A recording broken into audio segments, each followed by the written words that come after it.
Hello everyone, welcome to Risk Roundup. Network security threats are a growing problem. As the security threats facing computer networks are becoming more sophisticated technologically and getting harder to detect, the consequences of failing to manage the cybersecurity risk or block cyber attacks are getting big and increasing rapidly. Each nation, its government, industries, organizations, academia, and individuals, in short referred to as NGIOAI, not only have to pay careful attention to the threats facing their computers and networks, but also be proactive in understanding the risk their computer network brings. In addition, it is important to keep an eye on the emerging technology innovations that would add complexity to the already complex cybersecurity risks and already vulnerable digital cyber networks. Entities of all sizes across NGIOA are suffering consequences from network security breaches, and if 2016 is any indication, the risk of cybersecurity breach is getting complex, growing, and changing rapidly. To discuss this, I'm delighted to welcome Amrit Williams DePaulo. Amrit is the Chief Technology Officer at CloudPassage. Welcome, Amrit. We are delighted to have you on Risk Roundup. So let me begin by asking you a very fundamental question. In terms of technology, in terms of information communication and cybersecurity and cyberspace, what is an attack on a computer network? How would you describe that? A computer network? Yes. Well, to describe a computer network, it's a set of interconnected computing devices that share and transfer information. We've been using these interconnected devices for quite some time. And one big transformative change that's occurring right now is we've gone from the era of mainframes back in the 50s, 60s, and then that started to trail off in the 70s. And then in the 80s, we had the introduction of what's called that second major platform, which is the client-server PCs. And now we're experiencing computing, cloud computing, and mobile computing devices. So we've gone from hundreds of applications and hundreds of people interconnecting and using these things, mostly in academia. Then we had that big transformation of the internet, and all that occurred in the last part of the decade. And now we're experiencing billions of applications, billions and billions of users, billions of interconnected devices, all of them communicating throughout the entire world, bringing us to sort of a global information exchange. Right. No, that is a good background, and you are right. I mean, it is increasing in numbers, and especially with now Internet of Things, it is getting much more complex and much more bigger. So now, Amrit, based on your observation, how many types of attack do we see on computer networks? Well, billions and billions. When I did antivirus research in the early 90s at McAfee, there was a handful of attacks. They were limited in their scope and impact to the point that we could actually dissect them and then write antivirus signatures to find them again. That started to turn into billions and billions of different types of viruses, polymorphic viruses, viruses that would basically code themselves to try and evade detection. But on top of that, not only did you have the malicious malware and software, you had variants of that. You also had increasingly different types of attack motivation. So back in the early 90s, it was mostly hobby-based malware and cyber vandalism. Then that turned into financially motivated cybercrime. And then now, of course, there's nation state and terror and all different manner of attacks coming at us. So it's really the order of magnitude of increase in the hostile threat impact landscape is just overwhelming. Right. I know you're absolutely right. Now, Amrit, how can any individual or any entity across any industry or nation identify their vulnerabilities and risk on their computer network? How can they go forward with that? Well, the same controls that we've always needed to employ, we still do. A good percentage of attacks still take advantage of things that we have in our control. For example, known vulnerabilities that should be removed, misconfigured systems, poor access control. So there's still a large set of compromises that are a result of us not doing the proper security hygiene that we need to do. You couple that with, again, trying to apply legacy tools into transformative IT models, and you get a lot of problems. For example, the traditional method of securing a network is to have a network security product. and to deploy very large, heavy boxes that have hardware acceleration to handle the throughput of traffic. Well, the perimeter starts to break down in the cloud, as an example, or dynamic compute environments where you're spinning up compute resources and then spinning them back down. So that same model doesn't apply, it doesn't work as well. So not only do we still have to do the same proper security hygiene we've already done, which by the way most nations are just not that good at to begin with, we now have to apply security in a new modern infrastructure that's trying to adopt new methods of IT, computing, mobile, IoT, and things of that nature. I see. So I think most organizations are challenged. Right, I know you're right. Now, how can any individuals or entities protect against spear phishing and advanced targeted attacks?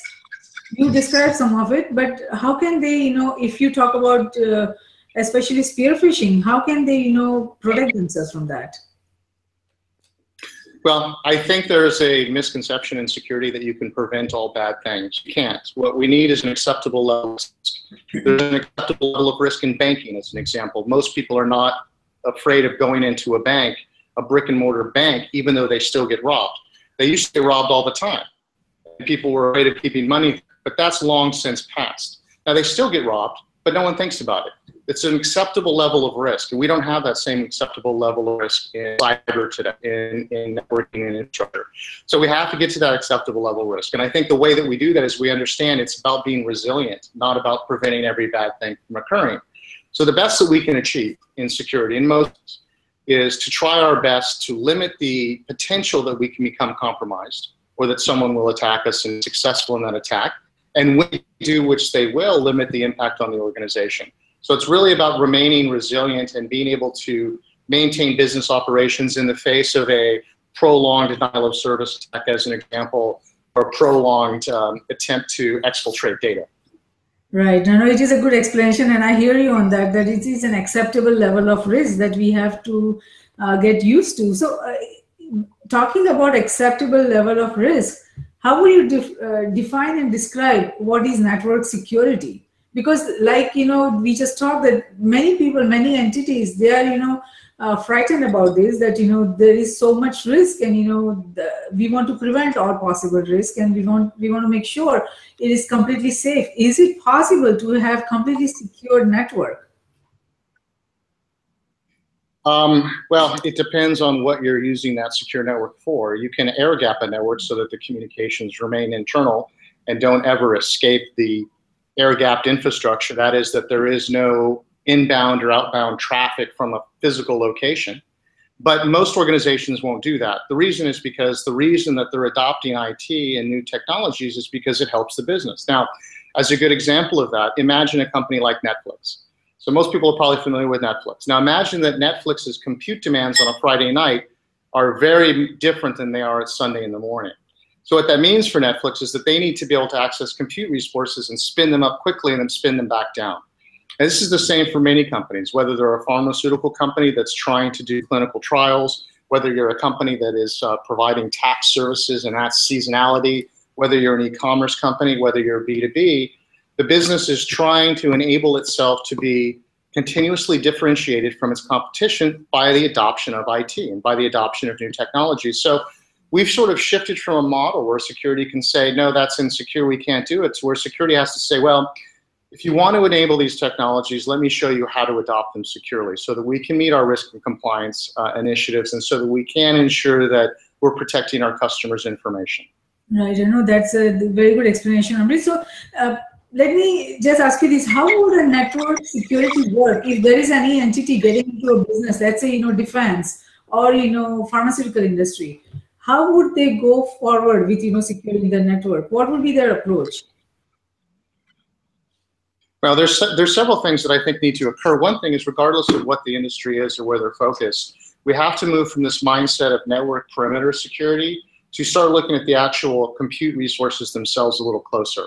For example, the compute resources you may spin up in a private cloud, in a dynamic compute environment, or in your own infrastructure on bare metal, or if you actually start to adopt and use public cloud infrastructure like Amazon. In all of those cases, you really want to start looking at how can I do micro-segmentation at the workload level. Let me explain what that is. So the way that most organizations do network security, again, is they do network segmentation. They try to create virtual LANs and they have this big heavy perimeter, and they want to block all bad traffic from coming in. The problem is, once bad traffic enters a network, it starts to move laterally and pivot from one server to another or one workstation to another. And those network security technologies can't protect that level of attack or that level of lateral movement. So when you start looking at tools that can do micro-segmentation, you can start protecting the workload at a fine-grained control level. So that you may have servers that the only purpose in life is to act as database servers. Well, the only communication those servers should have with anything are database connections, and those should be monitored and throttled. And if you do those type of things at the workload, you're starting to reduce the attack surface that someone can compromise. Also, you're preventing lateral movement. You're basically saying if someone is able to bypass my perimeter security or my network segmentation, make their way into a server, I'm limiting the possibility that they can use that server to compromise a more secure server that has more critical data on it. Right, that's a very good explanation. Now, so if I'm an individual or if I'm an entity, how would I know that I have sufficient network security? Is there a process I need to follow to define like what are my criteria and how much security software, tools or technologies I have, and how would I go forward with that to know that if I have sufficient security? Sufficient security is sort of a broad term. I think the question is, what is the level of security that we feel leads us to an acceptable level of risk within our business? Because it's different for different entities. Yes. Historically, financial services and government tend to be more risk averse, even though they do adopt a lot of security and other technologies early in their life cycle. They tend to also be type A. At the same time, you have companies like manufacturing, which don't tend to concern themselves as much with security because they think, hey, who wants to take our stuff? I don't think they always realize that there are compute resources that attackers want to take advantage of. So the question really comes down to what's core to our business, and I think people in security need to work with each of the business units and the business leaders themselves. What's critical for you? What is critical data for you? What's critical information for you? What's critical access and service levels? And then implement and layer the security in to protect that line of business differently than you might protect a different line of business. And again, when you start looking at things like network segmentation or micro-segmentation at the workload level, you can start looking at application flows and you can make decisions. For example, it's very popular right now. Organizations are looking at things like called DevOps. They want to move to a process where there's almost continuous integration or continuous delivery of application code out to some type of web-enabled service. And they want this to happen maybe 1 or 2 times a day, whereas before that used to happen maybe every couple of months. So to move to that model, they have to make sure, okay, well, are we seamless in moving code through our dev, test, and then production environment without any of those environments speaking directly to each other and not having enough controls, so that stuff that happens in the dev test environment doesn't make its way into the production environment unless it's supposed to. Yeah. So there's a lot of things that people can do to sort of look at that application traffic and then try to determine what is the type of traffic that they consider to be appropriate for those type of communications and lock everything else down. Right. Now, that's a very good explanation, Amrit. Now, like you said, there are many entities or many industries that do not give much importance about network security. They feel like, what are they going to steal? So now, based on your observation so far, what are the more critical security threats that you have seen to any network, individual, or any entity? If you talk about broadly, like, these are the security risks or these are the network securities that these industries face. Well, I think it depends on the industry. Obviously, there's reputational threat to a business when they have a compromise that results in the loss of their customer data or customer information, regardless of whether they're in financial services, retail, or the government. It's a huge impact, and it costs a lot of money to clean those things up and have to deal with the identity theft, support issues that these companies have to deal with, and buying the identity theft protection, notifications, just generally dealing with the hit to their reputation. I think those right now are huge, especially those that result in financial damage. The other ones that are harder to really understand their impact because they are not as noisy are the ones where intellectual property is stolen, where you have the ability for one organization or enterprise in one country to attack and steal the intellectual property of another, then to use that to advance their business, whether that's because they may be in a mining industry and they're able to attack an organization to understand where they're planning to do future mining activities, or oil, where they're planning to find more oil, or it could be, you know, advanced technology. So they want to understand, hey, I've now got blueprints for something that they're planning to build, and they can get a leap start on that. So intellectual property is harder to track, but it's huge. Obviously, anything that has to do with the potential impact to critical infrastructure as a nation-state attack is very damaging. We have experienced one at the level like we might if we were to undergo some type of combined terrorist cyber attack or nation-state attack on our infrastructure, but it's highly likely that we will. In not the too distant future, really start to understand how connected everything is and how easy it is for things to be compromised. Right, I know you're absolutely right. I mean, this cyber espionage and cyber criminals, they are after not only ideas and innovations, but, you know, blueprints, or, you know, all kinds of data, industry data, and trade secrets, and they are after pretty much everything. And yeah, critical infrastructure also are at a very critical risk. You know, there is very significant level of activities happening. So let me ask you this, Amrit, if you are an entity, let's say, you know, critical infrastructure industry, energy industry, is there a way for them to know that they are under attack or that the attack is happening? Are there technologies available that can be used for the, you know, identification of a cyber attack on their networks, right from their network before it, you know, reaches them? Is there any way to diagnose that or identify? That you're under attack before the attack is actually reaching your network most times. Usually what you're doing is you're identifying somewhere along the chain of an attack that you have identified a compromise. And I think for most organizations, if they can identify that they've been compromised before data is actually stolen, they've actually done a good job, because they have prevented and limited the impact of that attack on the organization. Now, the type of tools they may use, intrusion detection scanners, both at the network level that look at traffic coming in, or that sit at the host level and they watch traffic there. File integrity monitors, which will look for compromise or modifications to files that should not change, which is an indicator of something that's been done wrong. They can use log aggregation and SIM technologies to collect log data to look for strings that are indicative of a compromise or misuse or a policy violation. So there's no single technology here. It's a set of technologies that one can use. There's technologies that they look at something called flow data. Flow data is generated by network equipment as well as security equipment, NetFlow from Cisco as an example, or JFlow from Juniper. And you can look at that data, and it's all the metadata about every single network communication.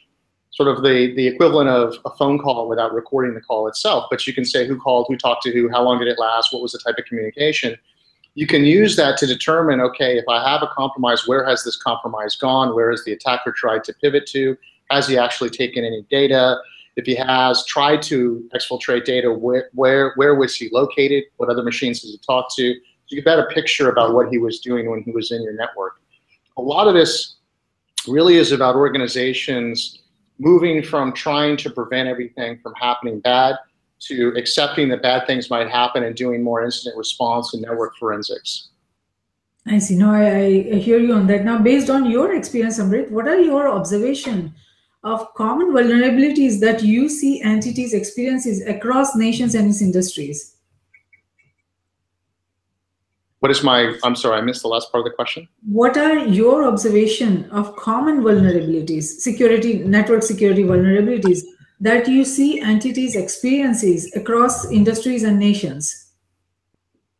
Yeah, it's the same, you know, the network protocols are the same wherever you are. They're not different in India or China. So if you're using SMTP, you're using SMTP.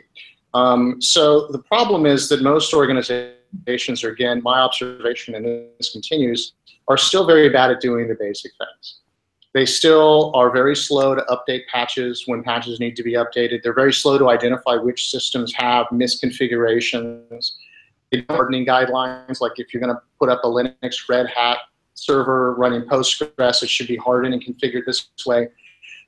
There's just still an incredible amount of sloppiness across the board. And it's unfortunate. Everyone thinks that these attackers are incredibly sophisticated. They are, but the reality is there's so much things that they can take advantage of that's very simple for most people to take advantage of these days. So my biggest observation is just we're still not doing the basic security hygiene that we need to do. Right, right. No, the basic fundamentals are not there. I hear you on that. Now, it is said that no network is safe without a proper security solution in place. Are entities across nations and industries effective in securing their networks? I mean, you just said that, they don't, a lot of them, don't have the basic fundamental security. So which industries you see is not more prepared when it comes to, securing their networks? Well, I think there's a lot. Think about this. The security industry is, I think, going to be $85 billion next year. That's a lot of money being spent on securing infrastructure that, for the most part, everybody is still being attacked on a fairly regular basis. Every time you open the paper these days, and the mainstream media will say, now X has been attacked, now they've been compromised. There is really no organization that can stand up and say, I'm secure and I can prevent all attacks, unless they're just not online at all.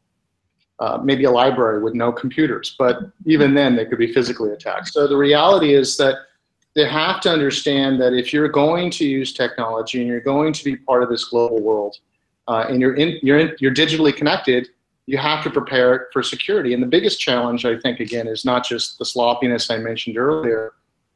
It's that some of the fundamental technologies, the underlying technologies like DNS, as an example, like the use of things like OpenSSL, those have fundamental flaws. And when those have flaws, you affect everyone that uses them. So there's still fundamental flaws to the internet itself, the protocols used on the internet. There's the organization trying to bolt all the security on top of these flaws. And while that's happening, the business is trying to adopt and deploy a whole new set of new technologies. And of course, the threat landscape is really increasingly hostile right now. Right, right. No, I hear you on that. Now, you know that with the new approach that corporations have taken, that bring your own device with the employees, many entities across nations already have some type of policy governing employee use of the internet, email, Facebook, and other social media. While this is a good start that they have some basic fundamental policies, it is not enough. What do you advise entities to update their policies to address their evolving security risk? Well, I think there's a couple different things there. One is, you're right. There's a lot of organizations that are saying if you're at work, you can't use Facebook or social media or use these other SaaS things like Box unless it's approved. Or if you bring a device, it has to be one that's approved by the corporation. The challenge with that is that we have a whole brand new set of millennials. And this new generation is used to having quick access to tools that are fundamentally online, collaborating through technologies like Slack, which is an online communication tool, versus doing email. They're used to getting code and submitting it in GitHub versus a version control system that sits in a server inside of a data center.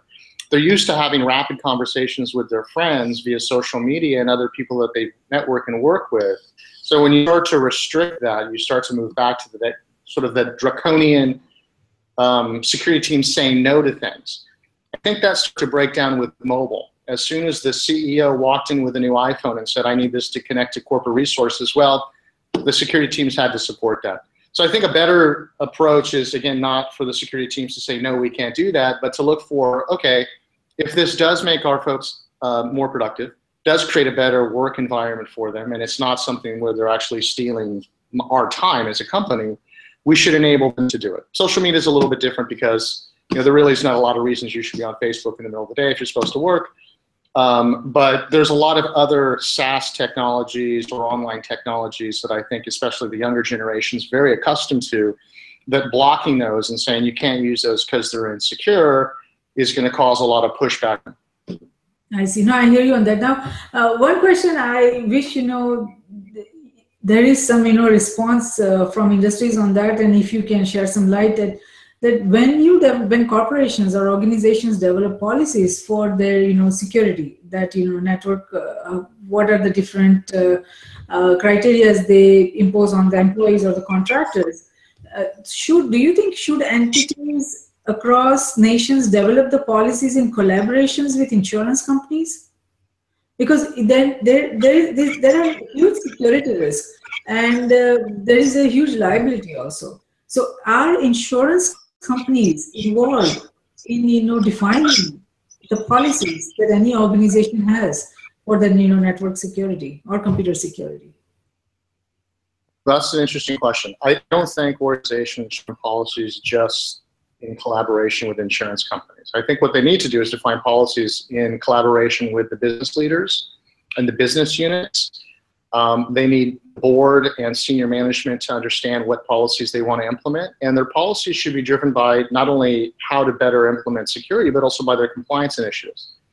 So you may have a compliance initiative, depending on your organization, like PCI or HIPAA, SOC 2 if you're going to become publicly traded, or you may have some requirement to show your customers an SSAE 16 report. If you're dealing with the federal government and cloud, you may have to be FedRAMP compliant. So those all have a prescriptive set of controls that they want to see implemented. Those need to be understood and weighed against the needs of the business. And I think all those wrapped up together will probably drive an insurance organization to accept that as an acceptable level. I'm not aware of any insurance organizations that I've worked with, or companies I've worked with that have said you must implement these security controls. Yeah, I think it's still in a very preliminary stage, but I most certainly see a need for doing that, because insurance industry will have to play a very critical role in managing the security risk, and making sure that proper risk management security controls are in place, and proper procedures are in place. And I think that would require that insurance industry work with the organizations in defining the policies, in defining the terms and different criteria, and how the security controls and risk management is executed across corporations. So we will have to see. I think it's too preliminary to talk about that, but it should be happening if we want to have a very effective security risk management in place across industries and nations. So we'll have to wait and see how insurance industry comes up with a different process for that. But based on your experience, Amrit, what are the types of situations you see contributing to the major security breaches that we see across industries? If you see Target, or if you see other major news that we have seen 2015. Yeah, so it's interesting. There's definitely the very real, highly motivated attacker that's getting in, but I think a lot of times that highly motivated attacker is still taking advantage of something that fundamentally we should be able to protect against. And I think, again, that's really the main problem and issue I see with the security industry today, is we've got a bunch of shiny object tools. It's a huge $+ billion industry. It has widespread media attention and has for quite some time. There's a lot of fear and uncertainty about what could actually happen if we had nation-state cyber attacks, and yet we don't as a country, at least here in the U.S., we coordinate very well across industries with public and both private sector. We're not very good at tying all these technologies together and really including the process and the people component of that. We tend to over-focus on yesterday's problem and not worry about tomorrow's problem, i.e. the adoption of things like cloud and mobile. And I think additional security hygiene that we've had to do for so long is still not being done, right? I mean, there was a breach of healthcare that was a result of them not encrypting their healthcare data. Well, I mean, it was 2015. Why in the world would they not be encrypting patient data under sense? Or you have organizations that have weak passwords, or they have publicly known vulnerabilities that have been there for a while, and they're not updating them. They're not doing anything to protect themselves. So a lot of it is still, the result of the organizations themselves not doing what they should be doing. Yes. No, these are all major challenges, and there is no desire on part of organization to manage the security risk in an effective manner.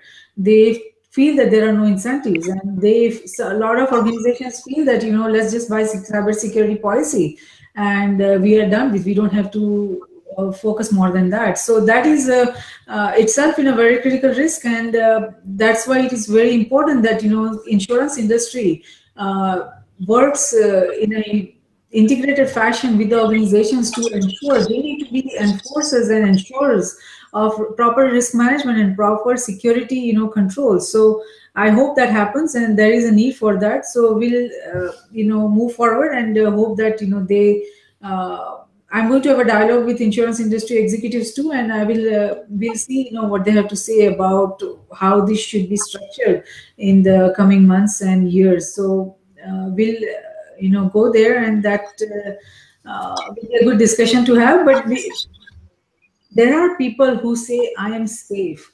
My information is in the cloud. I don't need to worry. Are they safe? If their information and data they think are critical to them, if they are in cloud, are they safe? No, they're not.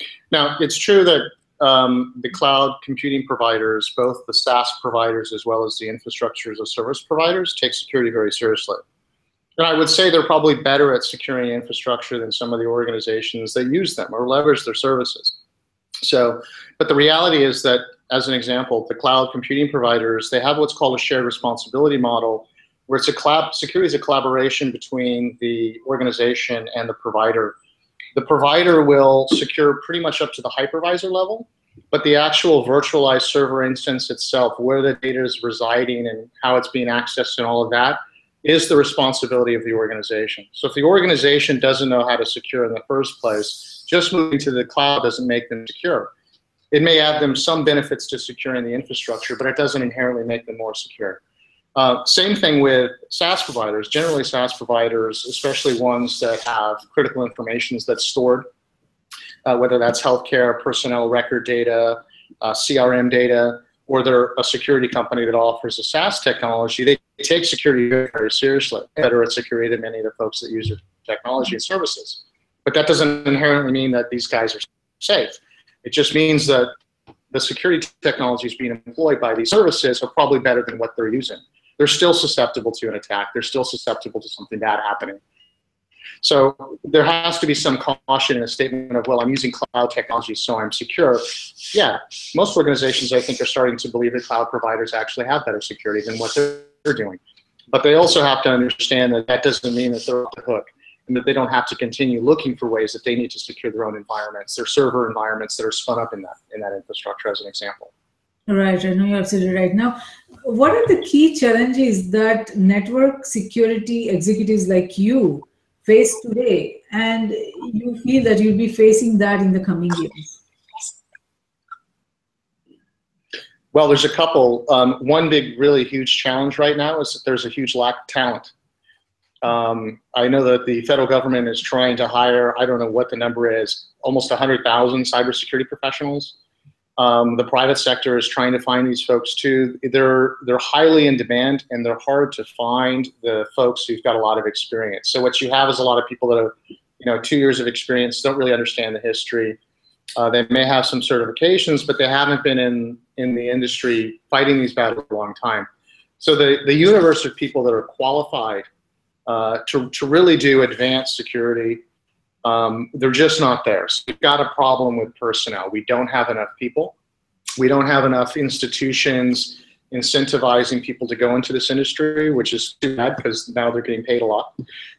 We don't have enough programs in colleges to train these folks, and we don't have enough ways to get these folks into the workforce. So that's a major problem. The second major problem is just it's really hard. It's really hard to stay ahead of the threat when the collaboration across industries and across private and public sector isn't there like it should be. I think that will help. Ultimately, if you look at things like automation can help drive a lot of this. And organizations should be looking at, not the challenge of adopting cloud or the challenge of not having enough personnel. It's the opportunity to really get ahead of security this time as we adopt this new third major platform, this huge transformative change into cloud and mobile, and say, look, we have to, if we want to take advantage of this as a business, we have an opportunity now to have agile IT be protected by agile security. So security needs to be as dynamic and agile as the infrastructure it's trying to protect. It needs to automate as much as possible. It needs to work closely with the business. And I think a lot of those start to address the challenge of personnel and, hostile threats and new technologies being adopted. Yes, no, you are absolutely right. I mean, I hear your point on lack of, qualified resources, especially for this sector, and also about the lack of integrated approach to managing the security risk. Integrate, like you say, there is no collaboration across industries and, governments and academia and everyone to be ahead in united front so that they can collectively identify risk and manage those security risks together. But that structure is not there. NIST has come up with a public-private incentive plan, a public-private proposal of working together, but that is not enough because there are no incentives and there is no structure. Without structure, it is very difficult for any entity within any industry to, even if they identify a risk that, let's say, that they cannot manage on their own, and that is an interdependent risk. There is no structure by which they can, flag that risk, or they can, take it forward so that, it is appropriately handled. That structure is not there. And we are promoting, we are very heavily educating industries and nations about this, that, there is a need for integrated security-centric risk management framework that has a proper structure. So, everyone has a proper structure so that they can identify risk and, manage the risk that, they can manage on their own independent risk. The ones that they cannot manage, the interdependent risk, there needs to be a structure so that, that is addressed in an effective way. And the insurance industry also needs to address this, in a collective manner, that any entity that can manage the independent risk, security risk, those risks should not be able to be insured. Because a lot of entities, they just buy insurance policies and they think that, okay, we have done our part. But if there are risks that you can manage on your own as an entity, you need to manage that. Only the insurance policy should be available for interdependent risk, which they are not able to manage on their own.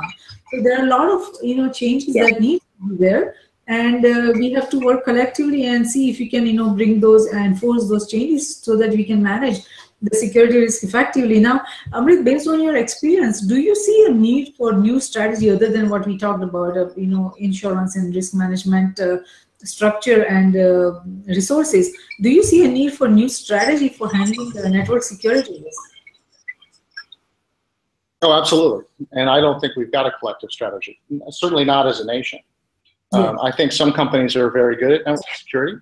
Some industries are better than others.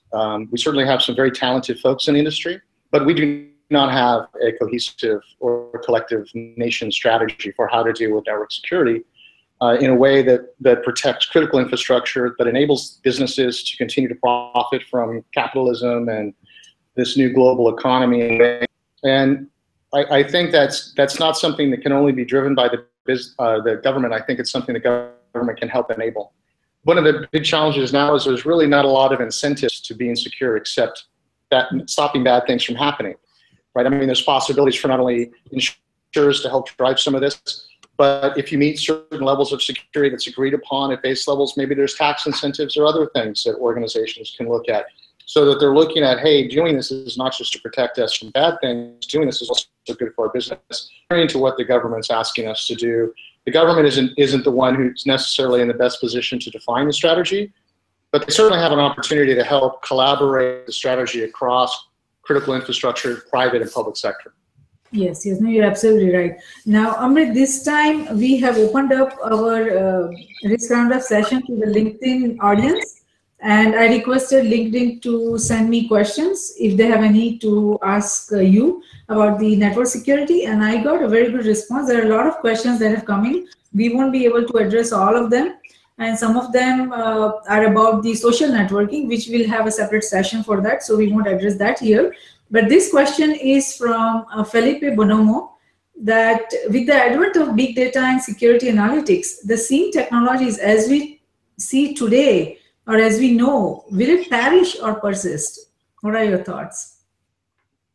The type of approaches that we use today may not perish, but what will certainly happen is we'll start taking advantage of the same technologies the companies take advantage of. For example, when I was with Gartner, I was responsible for the SIM Magic Quadrant, the Security Information Event Management Magic Quadrant. At the time, all those technologies use traditional client-server SQL databases.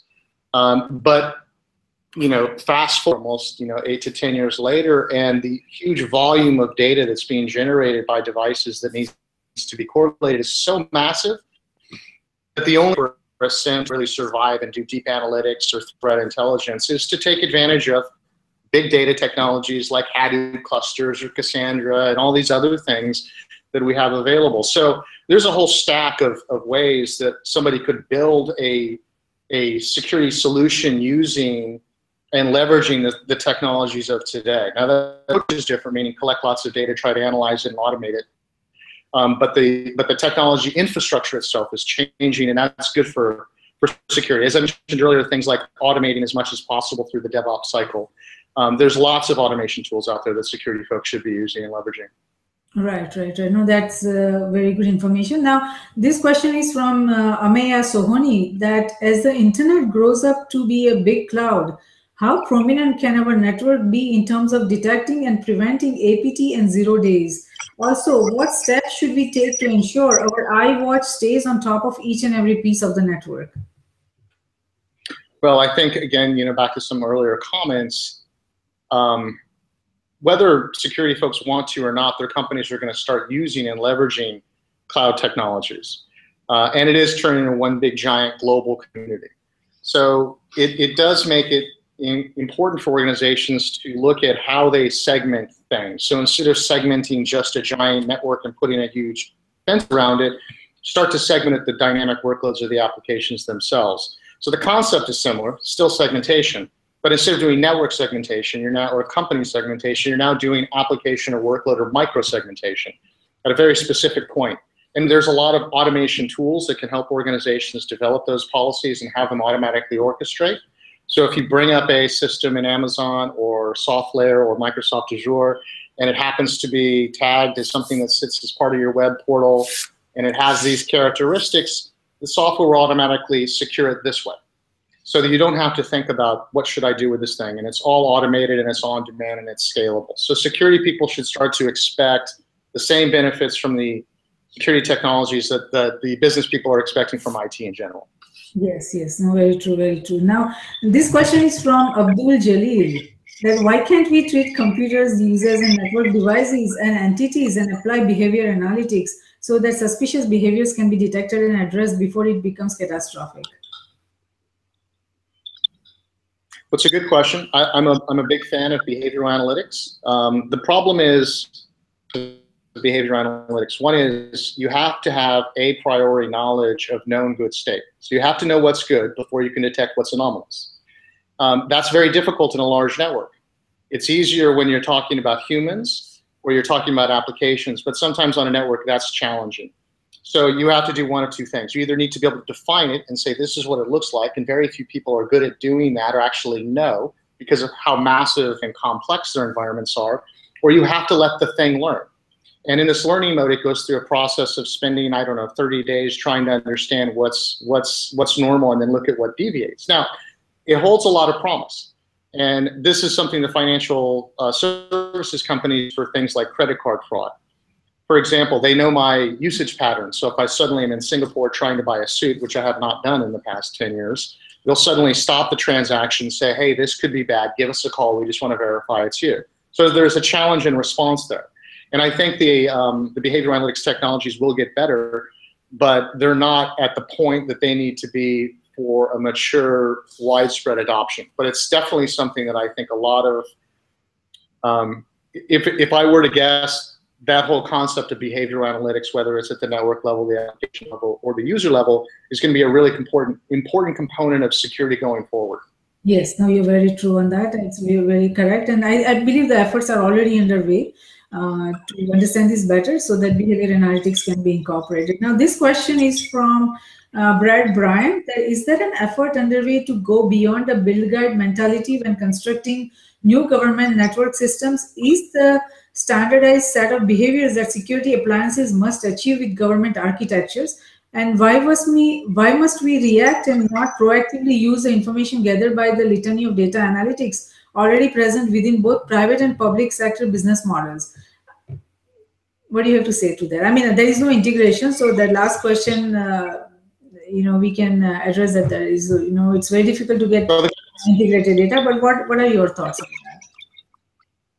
The government has defined standards that solution providers must meet if they want to sell to them. These are things like common criteria, FISMA, FedRAMP, as I mentioned, for cloud computing. So if you're trying to sell network security technologies to the federal government, they've already laid out what they believe you must do to meet a base level of security for their adoption.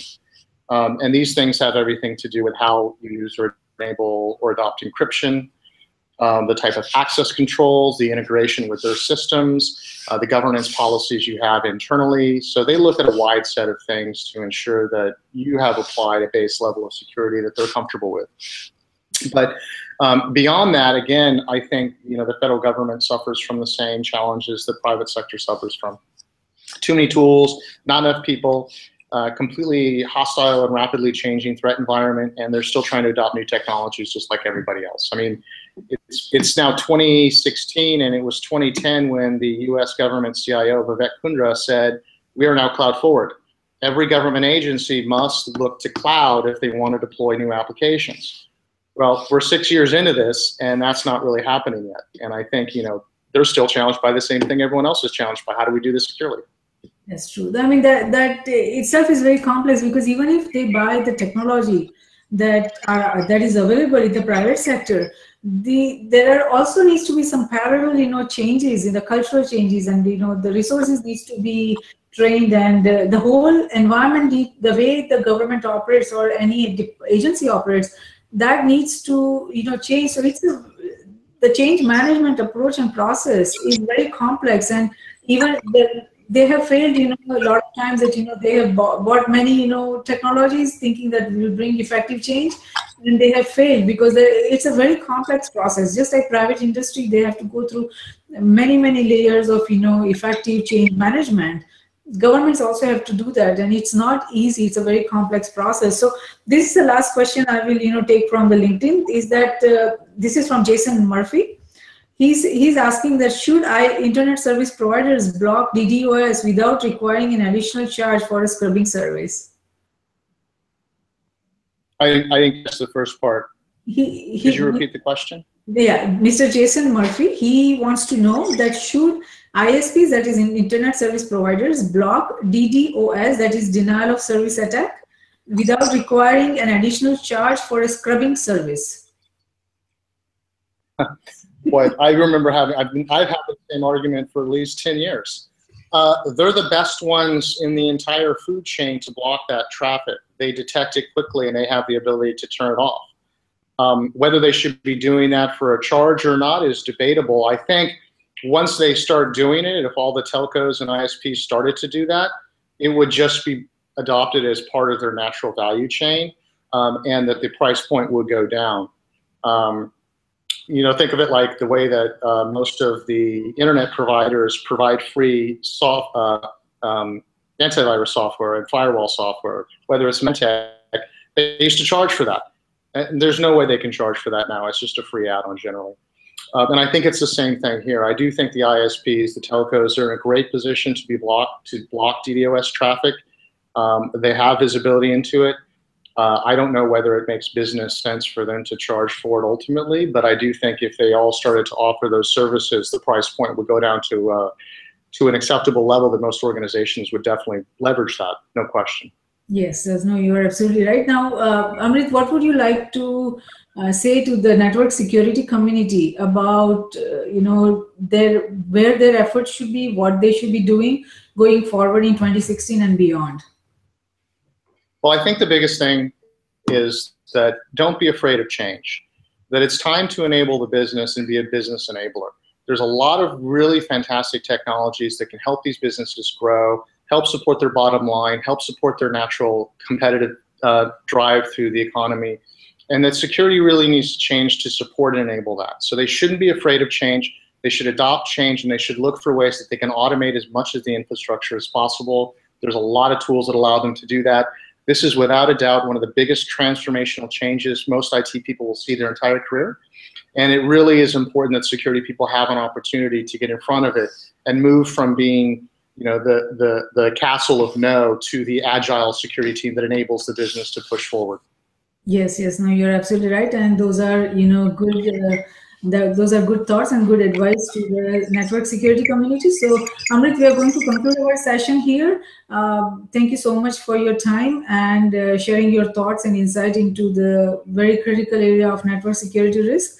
And I mean, this is a very broad topic, and there is so much that needs to be discussed. But we are, you know.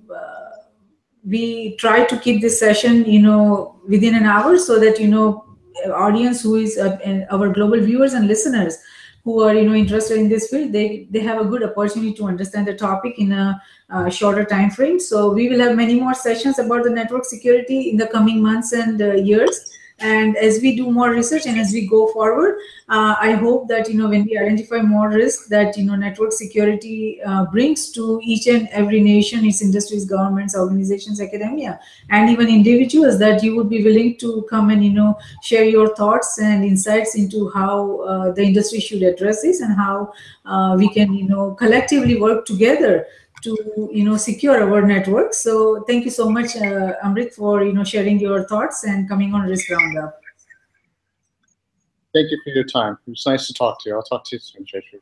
Wonderful. So now, risk group, Cybersecurity Risk Research Center, and Strategic Security Risk Research Centers are created for this very purpose, so that we can collectively identify, evaluate, and manage the risk facing the nations, its government, industries, organizations, and academia in cyberspace, geospace, and space. And we at Risk Group very firmly believe that risk management, security, and peace walk together hand in hand. So though security is related to the management of threats, and peace to the management of conflict, risk management is related to the management of security vulnerabilities as well as management of conflict.